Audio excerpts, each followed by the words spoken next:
Last अलंकार है अपने सिलेबस अकॉर्डिंग चले तो वैसे तो अलंकार तो बहुत सारे, लेकिन आपके सेकंड ग्रेड में 11 अलंकार है, उसमें लास्ट है मानवीकरण अलंकार।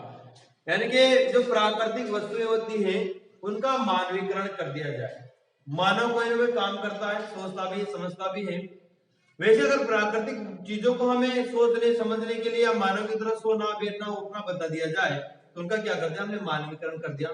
भाई पत्थर चल रहा है तो आप अपने पत्थर के लिए क्या करते हैं, भाई चलना। पेड़ सुन रहे हैं तो पेड़ सुनते थोड़ी है, लेकिन हमने उनका क्या कर दिया, मानवीकरण कर दिया। तो इसी जगह पर मानवीकरण अलंकार होता है। बहुत सिंपल है कि जहां अमूर्त पर मूर्त का, अमूर्त यानी कि अपने जो भाव है उनका कोई मूर्त अमूर्त रूप है वो, यानी कि कोई मूर्ति थोड़ी है। मूर्ति से समझे आप मूर्ति, हमारे अंदर मान लो क्रोध है तो क्रोध क्या कोई पकड़ के भाई बल्ला तार है क्रोध दो थी कुछ दी पकड़ दे सका जाकर। मूर्ति थोड़ी है, कोई चीज वस्तु थोड़ी है, भौतिक थोड़ी ये चीजें, ये तो क्या महसूस की जाती है।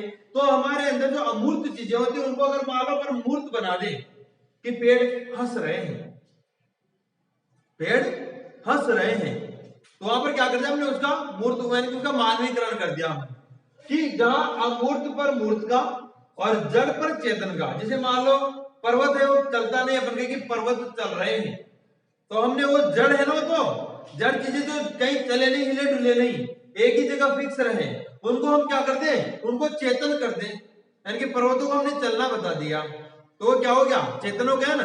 तो जहां पर अमूर्त पर मूर्त का और जड़ पर चेतन का आरोपण किया जाए वहां मानवीकरण अलंकार होता है। जहां पर अमूर्त पर मूर्त का और जड़ पर चेतन का आरोपण किया जाए वहां पर कौन सा अलंकार होता है, मानवीकरण अलंकार होता है। सिंपल।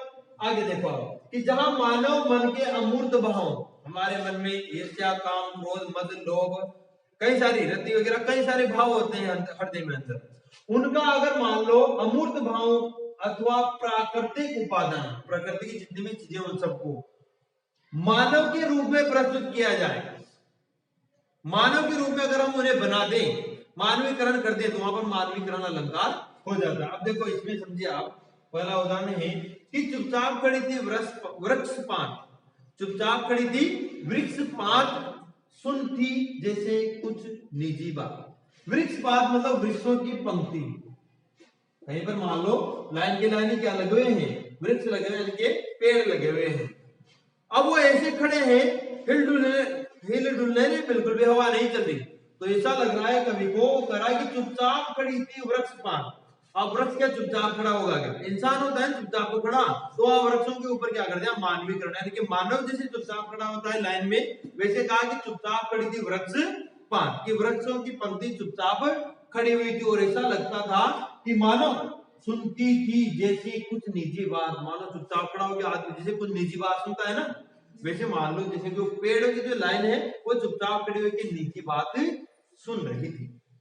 तो निजी बात सुनने का काम तो इंसान करता है, लेकिन यहाँ पे पेड़ जो प्राकृतिक उपादान है उनके ऊपर आरोपण कर दिया कि पेड़ चुपचाप खड़े होकर बातें सुन रहे हैं, तो वहां पर मानवीकरण हो गया ना। तो इसमें कौन सा अलंकार, मानवीकरण अलंकार। दूसरा बड़ा फेमस है, हेम कुंभले उषा सवेरे भरती ढुलकाती सुख मेरे, हेम कुंभले उषा सवेरे भरती ढुलकाती सुख मेरे, मदिर उंगते रहते जग जग कर रजनी भर तारा, मदिर उंगते रहते जब जग कर रजनी भर तारा। तो अर्थ समझिए आप, हेम कहते सोने को, सोना स्वर्ण, और कुंभ होता है घड़ा, तो क्या हो गया सोने का घड़ा, सोने का घड़ा लेकर उषा रूपी नायिका, या उषा को क्या माना है, नायिका माना है, यानी कि एक स्त्री माना है, तो यहां भी मानवीकरण हो गया कि उषा सवेरे, उषा रूपी जो नायिका या जो स्त्री है वो सवेरे यानी कि सुबह भरती ढुलकाती सुख मेरे, उस घड़े में पानी भर कर ले जाते हैं ना, जैसे नायिका पानी भर कर ले जाती है, तो यहाँ पर उषा को नायिका बताया है, स्त्री बताया है, और वो क्या कर रही है, हेम कुंभ सोने के घड़े में क्या सुखों को भरती ढुलकाती हुई जा रही है। जैसे पानी ढुलता रहता है ना घड़े में से, नायिका जाती है पानी लेकर, तो वैसे मान लो सवेरा हो रहा है और सवेरे के समय वो नायिका हेम कुंभ यानी कि स्वर्ण रूपी यानी कि सोने के घड़े में जैसे सुखों को ढुलकाती जा रही हो, भरती ढुलकाती जा रही है। और उस टाइम क्या होता है, मदिर उंगते रहते हैं, मदिर का मतलब होता है तारे, ऊँगते, आप देखो तारों को ऊँगना, इंसान ऊँघता है, तारे थोड़ी ऊँघते हैं, तो प्राकृतिक चीजें हैं। अब वो क्या है, सुबह का जैसे समय आता है, सूर्य उदय होने से पहले का जो समय आता है, उसमें क्या होता है, तारे हल्के हल्के से डूबने लगते हैं, टिमटिमाने लगते हैं हल्के हल्के, और ऐसा लगता है जैसे कि वो ऊँघ रहे हो। अपन ऊँघते हैं ना, वैसे ही तारे जैसे उनका प्रकाश कम होता जाता है, कम होता जाता है, और धीरे धीरे वो डूब जाते हैं। हम जैसे ऊँघते ऊँघते धीरे धीरे सो जाते हैं। तो हम मदिर यानी कि तारों को क्या बताया, ऊँघते हुए बताया। तो तारे ऊँघते हैं, तो यहाँ पर कौन सा अलंकार है, मानवीकरण है। तो मदिर ऊँघते रहते जब, कि सुबह के समय मदिर क्या होते हैं, यानी कि तारे क्या होते हैं, ऊँघते से हुए प्रतीत होते हैं। जग कर रजनी भर तारा, रजनी किसे कहते हैं, रात को, कि रात भर तारे जागने के कारण सुबह सुबह ऐसे लगते हैं जैसे कि ऊँघ रहे हो।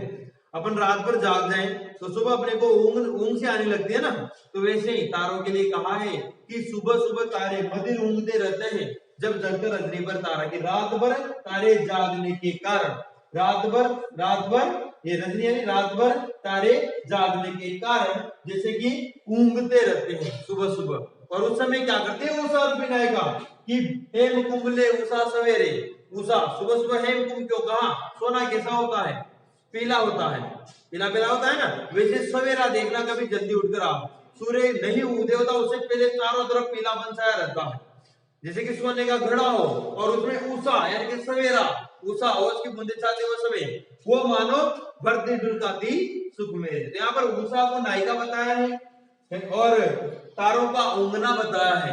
तो यहाँ पर इनके ऊपर प्राकृतिक उपादानों के ऊपर क्या हो रहा है, मानव जो कार्य करता है उनका आरोप हो रहा है, इसलिए यहाँ पर कौन सा अलंकार है, मानवीकरण अलंकार है। ठीक है, जैसे तारे तो चढ़े एक ही जगह रहते हैं, उनको चेतन बताते हैं वो ऊँघ रहे हैं, तो मानवीकरण अलंकार हो गया। आगे कुछ उदाहरण और लेते हैं।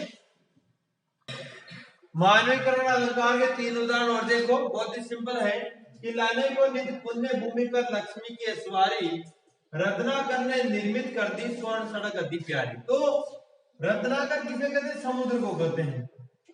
अब समुद्र क्या निर्माण करेंगे क्या सड़कों का, सड़क उठे वो समुद्र लेवल आएगा, हाईवे बनावा को कौन बनाता है, इंसान बनाता है, लेकिन यहाँ समुद्र से कहा गया है कि निर्मित कर दी उसने, बना दी उसने, सोने की सड़क बना दी। तो यहाँ पर मानवीकरण हो रहा है। अब अर्थ देखो इसका, कि लाने को निज पुण्य भूमि पर, पुण्य भूमि आप कह सकते हो पवित्र भूमि, निज यानी के अपनी, कि अपनी पवित्र भूमि पर लाने के लिए लक्ष्मी की असवारी, लक्ष्मी की असवारी, कि इस पवित्र भूमि पर माता लक्ष्मी जी की असवारी लाने के लिए रत्नाकर ने यानी कि समुद्र ने निर्मित कर दी यानी कि बना दी क्या, स्वर्ण सड़क यानी कि सोने की सड़क अति प्यारी, बहुत ही प्यारी सोने की सड़क बना दी। तो यहाँ पर रत्नाकर समुद्र को सड़क का निर्माण करता हुआ बताया है, तो मानवीकरण अलंकार है। अब अर्थ तो क्या है कि जैसे सूर्य उदय होता है समुद्र के उधर, आप समुद्र ज्यादा देखो पानी दिखाई देगा, तो सूर्य जब उदय हो या अस्त हो तो आपको समुद्र में एक लाल, बिल्कुल लालिमा एक बिल्कुल लंबी रेखा दिखाई देगी सूरज की, लाल लाल, तो वो ऐसा लगता है कि मानो वो एक सोने की सड़क बना दी हो, किसने, समुद्र ने, क्योंकि पानी में दिखाई देगा वो उसका प्रतिबिंब सूर्य का लंबा सा, तो उसके लिए कहा गया है। यहाँ पर मानवीकरण अलंकार है। आगे देखो, बीती विभावरी जागरी, विभावरी कहते हैं रात को, कि रात बीत गई है तू जाग जा, अंबर पलकट में डुबो रही तारागट उषा नागरी, बीती विभावरी जागरी, अंबर पलकट में डुबो रही तारागट उषा नागरी।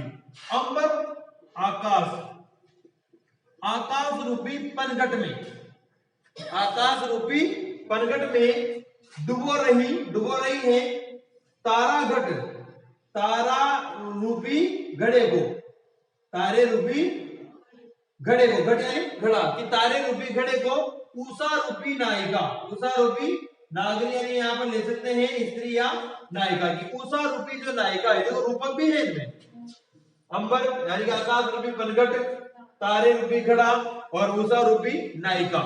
तो यहाँ पर रूपक अलंकार भी है, लेकिन हमें क्या देखना है, मानवीकरण अलंकार देखना है। तो कहाँ है, अंबर रूपी पनघट में डुबो रही, अब अंबर रूपी, अंबर को तो क्या बना दिया, पनघट बना दिया आकाश को, तो और उसमें डुबो रही है क्या, तारे रूपी घड़े को, क्योंकि तारे टिमटिमाते हुए अलसा जाते हैं और डूब जाते हैं ना फिर, तो तारे रूपी घड़े को उषा रूपी जो नायिका है वो उसमें डुबो रही है। तो उषा को क्या बताया यहाँ पर, नायिका बताया है, इसलिए यहाँ पर कौन सा अलंकार है, मानवीकरण। उषा तो सुबह का समय होता है ना, प्रकृति का समय होता है, तो उसको यहाँ नायिका बता दिया, इसलिए यहाँ पर कौन सा अलंकार है, मानवीकरण अलंकार है। लास्ट बिल्कुल नॉर्मल है कि सिंधु सेज पर धरा वधु, अब तनिक संकुचित बेटे सी, परले निशा की हलचल स्मृति में मान के हेटी सी। तो यहाँ देखो आप, सिंधु किसे कहते हैं, समुद्र को कहते हैं, सेज यानी कि सैया, बिछाते हैं ना अपन उसको, कि समुद्र रूपी सैया पर, समुद्र रूपी सेज पर धरा वधु, वधु यानी कि कह सकते आप नई दुल्हन कर सकते हो,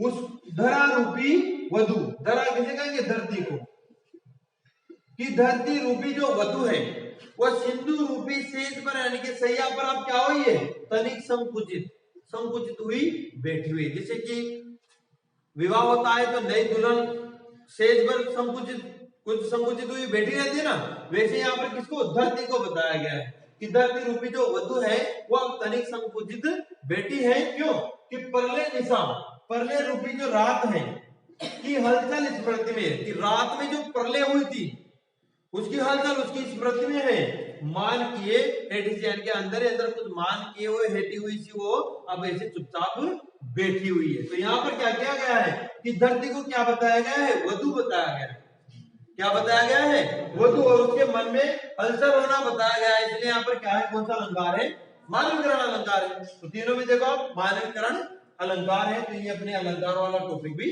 समाप्त हो गया।